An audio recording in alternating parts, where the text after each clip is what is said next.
بوډا او دا لیوانو پلونه، دا ناول پنځمه برخه. سهار وخت جومات ته لاړم، جمع ولاړه وه، خو په کتار کې مې بوډا ونه لید. تر لمانځه وروسته کور ته راغلم. بوډا د میلمنو په کوټه کې لمونځ کاوه. هوا سړه وه او د کړکیو پر لویو ښیښو یخنۍ ښکلي میناتوري ګلان انځور کړي وو. بخارۍ ته مې ورلګېت ورته کړ. بوډا سلام وګرځاوه او لنډه دعا یې وکړه. ما وویل شپه دې څنګه وه؟ مخ یې راواړوه.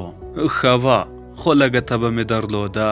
له دې سره بسترې ته ور وښوید او خپل خوارلنګې یې په بړستن کې پټ کړل. ما یې د ښي لاس تر بند خپلې ګوتې تاو کړې.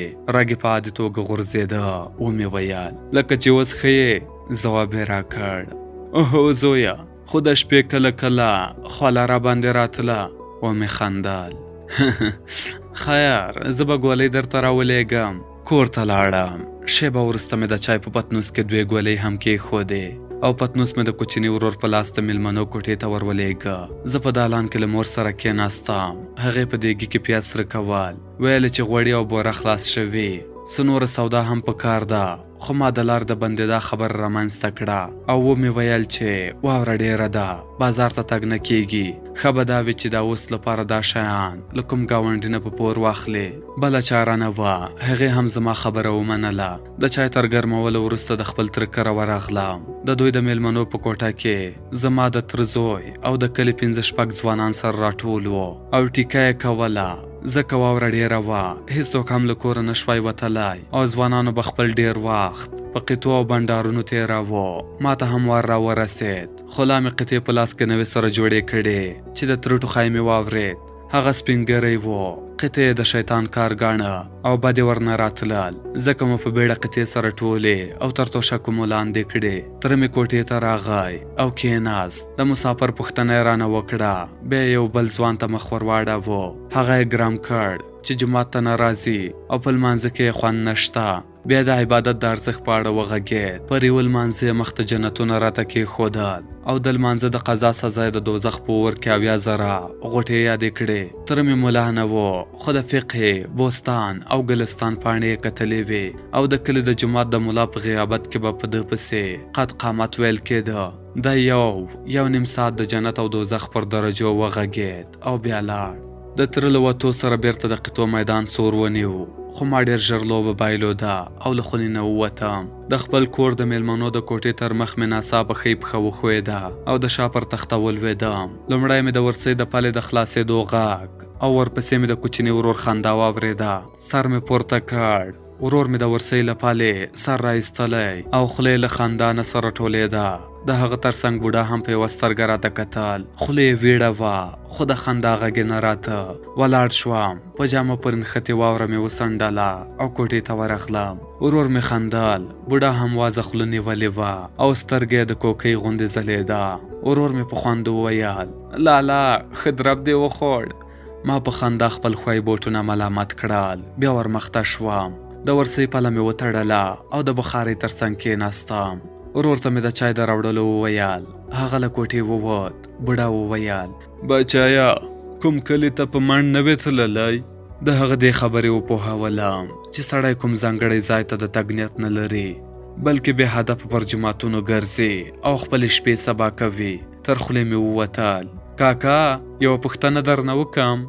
ولې نه، 20 پوښتنې خو وکه. ومې ویل کور څوک خپل پردی لرې که نه؟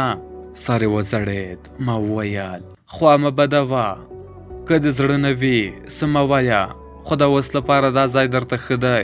یو سوړ اسویلی یې ویست. څه درته ووایم، هم یې لرم او هم یې نه لرم. ومې ویل پوه نه شوم، خو ستا له بېګانیو خبرو معلومیږي چې واده دې کړی. بوډا سر جګ کړ. په سترګو کې یې اوښکې رغړېدې. سپږمې سره ورغلې.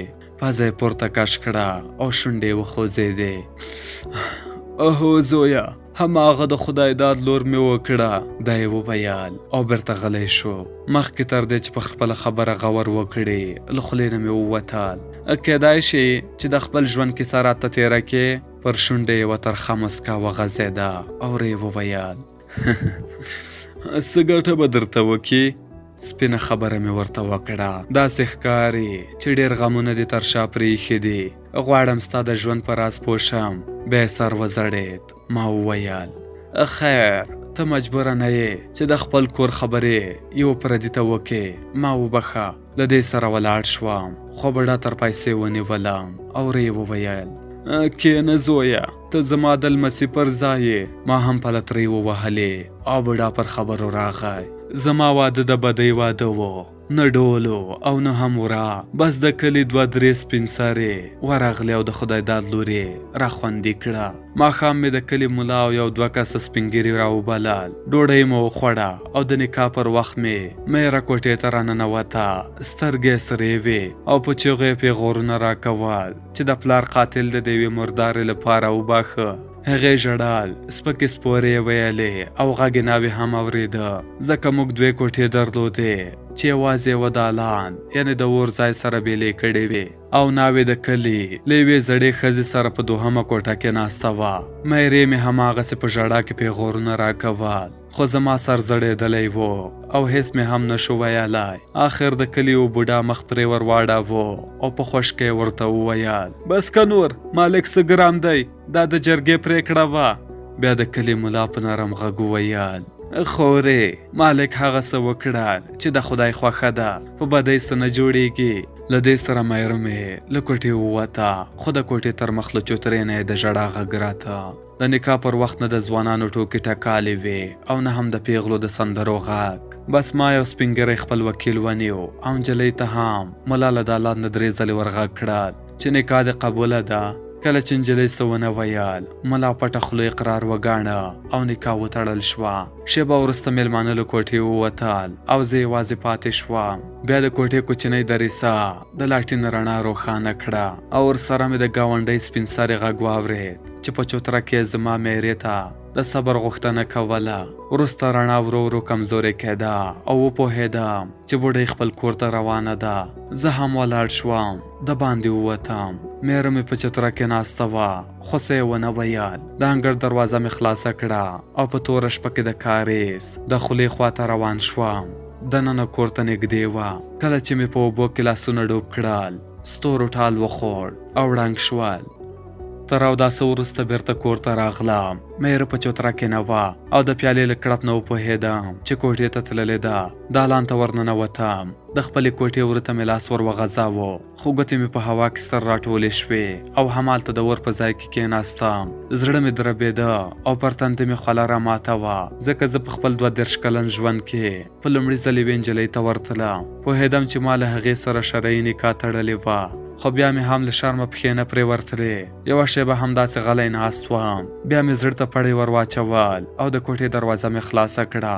په تور ټیکري کې پټه یوه نجلۍ په کونج کې ناسته وه، سر یې په زنګنو ایښی و او په ټیټ غږ یې ژړل.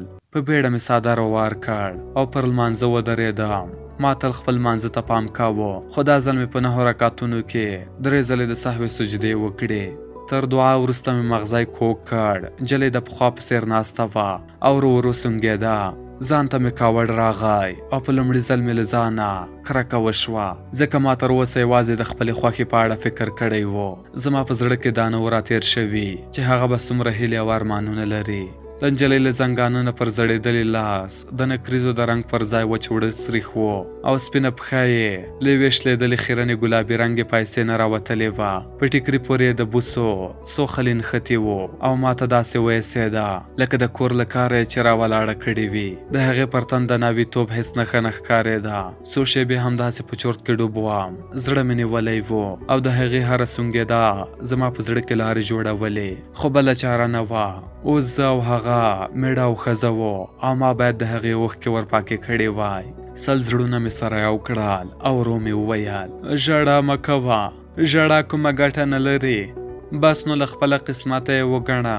خو نجلۍ هېڅ ډول غبرګون ونه ښود. د پخوا په څېر یې سر په زنګنو ایښی و او هماغسې یې ژړل. ما هم نور څه پر خوله رانه وړل. بالښت ته مې ډډه ووهله او د لاټین په ژېړه رڼا کې مې چت ته وکتل. د تورو لرګیو له پاسه تر پرتو لښتو لوټې راوتلې وې. او په یوه چوله کې د سر موښکۍ لکۍ ښکارېده. د جامو خورېدا مې تر غوږ شوه. نجلۍ ته مې وکتل، خپله ښۍ پښه یې وغځوله خو بېرته یې ژر ور ټوله کړه او د پخوا غوندې کېناسته. پوه شوم چې له ډېره وخته همداسې ناسته ده او پښې یې وچې شوي دي. په خندا مې وویل ارامه کېنه، زه نه درته ګورم. له دې سره مې څنګ بدل کړ او مخ مې دروازې ته ور واړاوه، خو د دروازې تر څنګ مې د ښوروا پر لنده ډوډۍ سترګې ولګېدې چې یوه بوټۍ غوښه یې هم پر سر پرته وه او هېڅ ګوله نه وه ورنه پورته شوې. ولاړ شوم، کاسه او دسترخوان مې د نجلۍ تر مخ کېښودل. څراغ مې هم ورنږدې کړ. ورو مې وویل ګوره، له خپل ځان سره ظلم مه کوه، خیر دی که لنده ډوډۍ سړه شوې ده، دا غوښه خو در واخله. خو هغه لکه بوت داسې ناسته وه. دا ځل یو څه کاوړ راغی او په خوشکه مې وویل اوس بله چاره نه لرې، خو خوشحاله که خفه زما سره به ژوند کوې. په دې خبره د هغې ښی لړزان د لاس له زنګانه وښوید. کاسې ته ور ټیټ شو او د لندې ډوډۍ یوه کوچنۍ ګوله یې ور پورته کړه. ما یې یوازې لنډه زنه ولیده چې د ډوډۍ په ژدولو ښورېده، ځکه پر څېره یې ټیکری را ځوړند و او ان خوله یې هم پکې پټه وه. پوه شوم چې هغې له ویرې کاسې ته لاس ور وغځاوه، ځکه مې خپل غږ بېرته پوست کړ. ګوره، پخوا بدون څه نه جوړیږي، نه به زه خوند درکوم او نه هم زما میره او دا کور، خو اوس خدای سره وروستی یو. چاره څه ده؟ دا مې وویل او په دې هیله چې نجلۍ په ډاډه زړه ډوډۍ وخوري بیرته پر خپل ځای پرېوتم او څادر مې پر سترګو راکش کړ. چوپ په چوپتیا شوه او زه وپوهېدم چې نجلۍ له ډوډۍ نه لاس نیولی دی. دا ځل مې خپل ځان پرې پوه نه کړ او هغه مې پر خپل حال پرېښوده. ښه شېبه ووته او بیا مې د نجلۍ د پښو ښکالو تر غوږ شوه. هغه زما تر څنګ تېره شوه او وپوهېدم چې کاسه او دسترخوان یې پر خپل پخواني ځای کېښودل. بیا یو سوری را باندې راغی. زما تر څنګ تړلې بستره خلاصه شوه او ورسره مې پښو ته نږدې پر غولي د توشکې د لوېدو غږ واورېد. څادر مې چوله کړ. د نجلۍ راته شا وه، خو د لوڅ غوږ او پیچلو ویښتو نه یې وپوهېدم چې ټیکری یې پورته کړی دی. په خندا مې وویل هغه بله توشکه هم در واخله. په چټکۍ سره یې راته وکتل. ما یې په شونډو کې خندا ولیده او په هماغه چټکۍ یې مخ رانه واړاوه. یو ټکی له خولې راووت. اقربه. اقرب موږ بې موره ته وایو، خو د هغې له خولې خوږ را باندې ولګېد. هغې توشکې ته بالښت کېښود، بړستن یې سمه کړه، ټیکری پر مخ راکش کړ او بېرته پر خپل ځای کېناسته. ما هم پلترۍ ووهلې او په خندا مې وویل که مې خدای غلط نه کړي لکه چې لیونۍ مې په نصیب شوه. هغې سر پورته کړ او ما یې لاندنۍ ډکه سره شونډه ولیده چې د لاټین رڼا نرۍ لیکه پکې جوړه کړې وه. ومې خندل ګوره، زه خو څه پردی نه یم چې مخ دې رانه پټ کړ. هغې څه ونه ویل. ما ځان خواشینی ونیو او په خوا بدې غږ مې وویل هو رښتیا، هیر مې و چا راته ویل چې په سترګه دې ګل دی. نجلۍ بیا هم کوم غبرګون ونه ښود او ما هماغسې په خواشینۍ زیاته کړه. زه قسمت به مې همداسې وي. شونډې یې وخوځېدې او په یو داسې غږ چې د ټوکې بوی ورنته ویې ویل اقربه، تر تا خوښه یم. په بیړه مې ورغبرګه کړه. زړه ته مې نه لوېږي. نجلۍ څه ونه ویل. ما زیاته کړه پزه به دې هم کږه وي. ویې خندل. ور یې پر خپله ککرۍ لاس تېر کړ. مخ یې تر تندي پورې لوڅ شو، خو سر یې ځوړند نیولی و او د تار تار بڼو اوږده سیوري یې د سپینو بغورو پر پاسنۍ برخه ښکارېدل. په خندا مې وویل نو زه دومره بدرنګه یم چې ته راته ګورې لا نه؟ یو نظر یې راته وکتل. پر دواړو بغورې یې اوښکو لیکې جوړې کړې وې او په سرو سترګو کې شرم او معصومیت پروت و. ما له هغې ته سم نه وکتلې چې بېرته مې سر وځړېد. ورو مې وویل زه ډېر ظالم یم. شونډې یې وخوځېدې. نه، نو مخ ته دې یو 2 لاپې اوبه ور واچوه، خواشینې ښه نه ښکارې. نجلۍ ورو ولاړه شوه او له کوټې ووته. کله چې بېرته د څراغ رڼا پرې ولګېده نو مخ یې لوند و. زه خپلې بسترې ته ور وښویېدم، خو نجلۍ د کوټې په بل سر کې ځان ته ځای جوړ کړ. په خندا مې وویل یوه شپه خو نه ده، سبا به څه کوې؟